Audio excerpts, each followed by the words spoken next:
হযরত মুসা আলাইহিস সালাম আল্লাহকে প্রশ্ন করলেন, এই 18 কোটি মাখলুকাতের মধ্যে তাদেরকে রিজিক দাও কিভাবে? তখন আল্লাহ তাআলা মুসা আলাইহিস সালামকে বললেন, তোমার হাতের লাঠিটা নাও, আর সামনে যে বড় পাথর আছে তুমি সেখানে আঘাত করো। তখন হযরত মুসা আলাইহিস সালাম বিসমিল্লাহ বলে সেই পাথরে আঘাত করলেন। তখন আল্লাহ তাআলা বললেন, এভাবে একটা না দুটো তিনটা। তারপরে দেখে একটা ছোট 4 নম্বরটার মধ্যে ছোট একটা পোকা, দেখে একটা পাতা সে খাচ্ছে। তখন আল্লাহ তাআলা মুসা আলাইহিস সালামকে বলেন, তুমি সেই তুমি সেই পোকার কাছে যাও, দেখো সে কি বলে।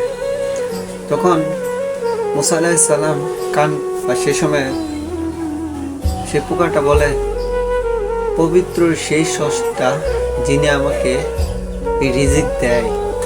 তখন আল্লাহ তাআলা মুসা আলাইহিস সালামকে বলে যে আমি পাথরের ভিতরও তাদেরকে রিজিক দেই। সুবহানাল্লাহ।